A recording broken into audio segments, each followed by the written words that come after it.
Hey, I've been tracking my clothing spending for over 15 years. Here's what I've learned. When you know what works for you, you can be strategic about buying exactly the right pieces and do that within your budget. Whether your budget is less than $500 a year, which mine was for a really long time, or more than $2,000 a year. And if you have some skill, self-knowledge, and maybe the stamina for thrift shopping, you can make $100 a month work for sure. I'm Rebecca Mielke, owner of Signature Style Systems.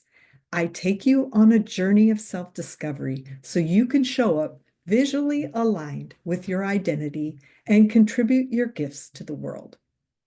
Before we dive into budgets and spending, I want to share a free resource with you.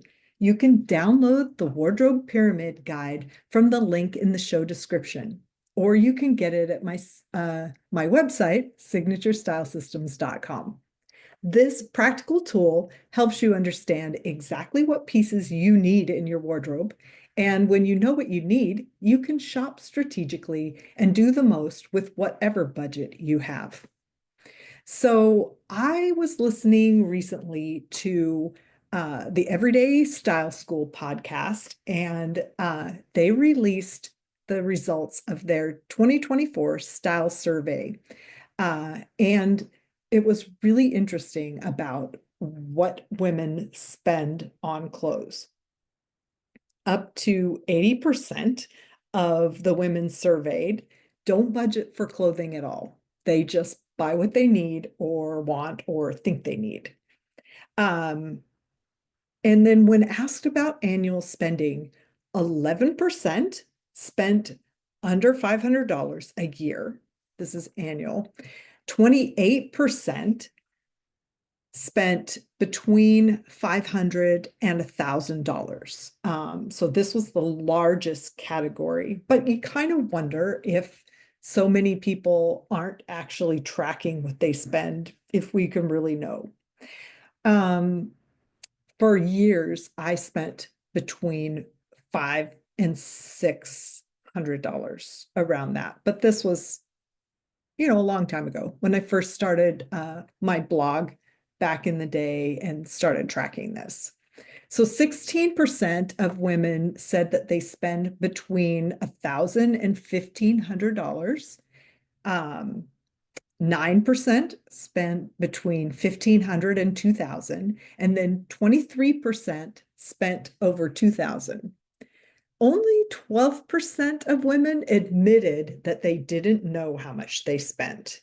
Um, but if you're not tracking or setting a budget for clothes, you really don't know how much you're spending.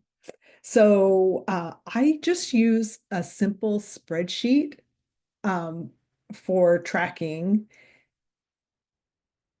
Yeah, I used to save receipts, and now that receipts, half of them are paper and half of them are digital. That's complicated. So I've just been tracking mine in a simple spreadsheet. And currently, my budget for clothes is $100 a month. I spent way less than that for a long time. And then for a while, the hero and I had $200 a month for our budget for both of us. And his stuff was sort of expensive because he was really tall, but he also was really content with a simple, very simple wardrobe. So a lot of times I got more than my share of that. Anyway, so I added up the other day what I spent for 2024, and it was $1,353.72. So with a $1,200 budget, that was around $150 over.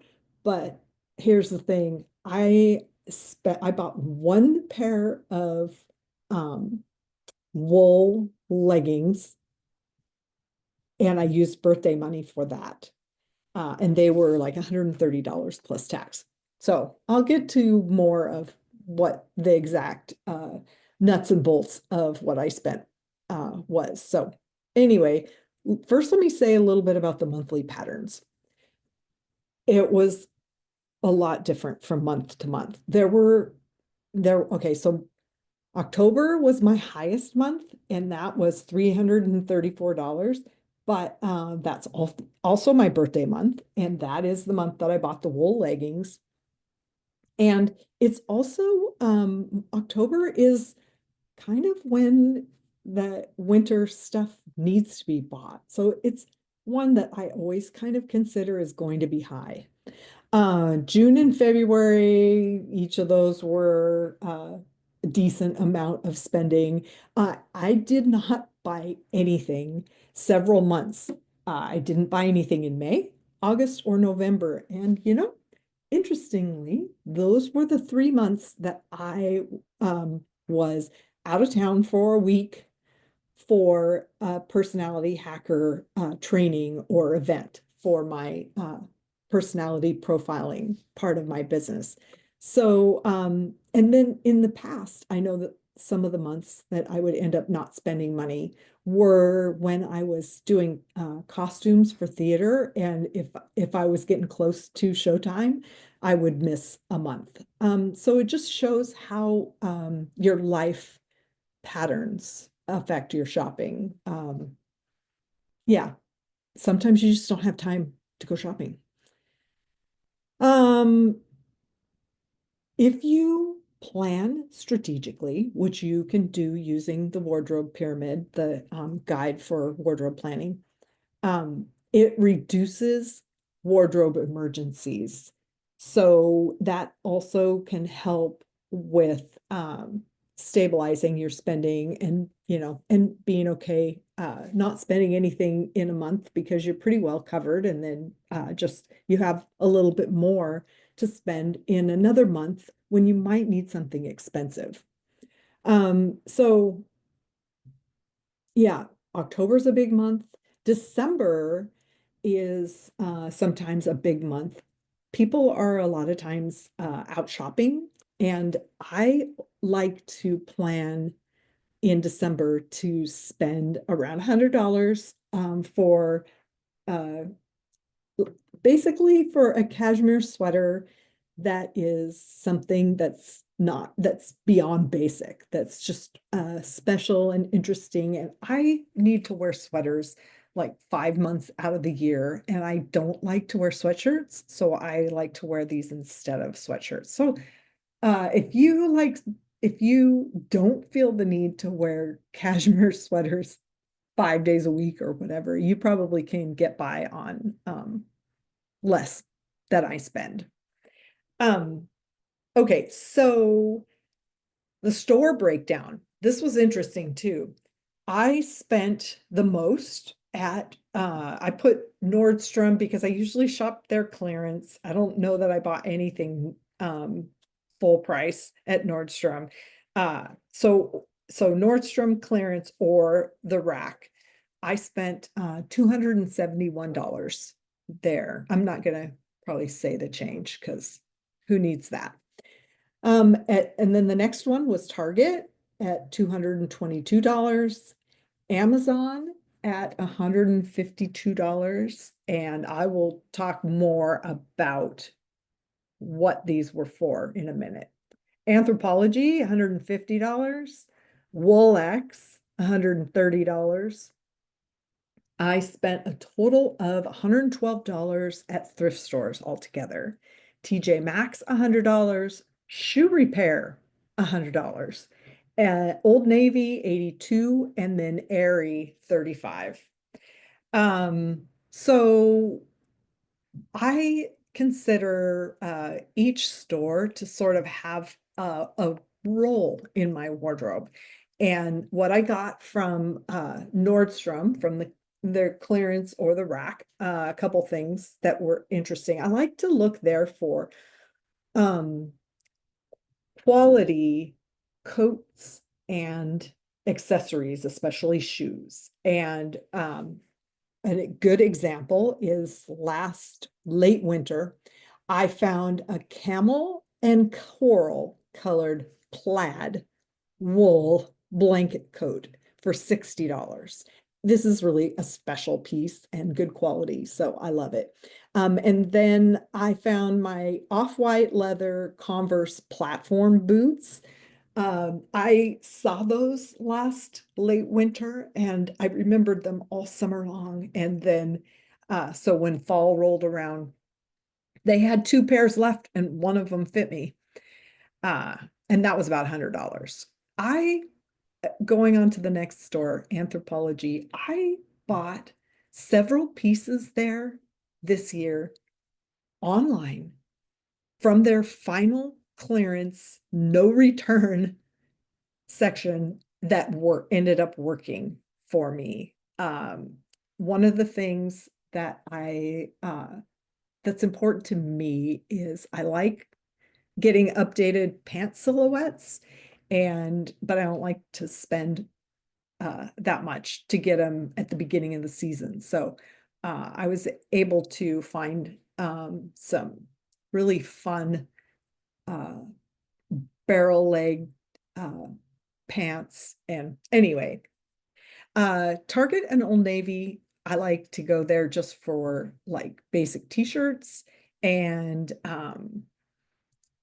then I don't really like to get anything too distinctive looking because I don't want to, yeah, look like everybody else or yeah. But I did buy a water resistant long puffer coat with a hood on it the other day because I was looking at Target for $60.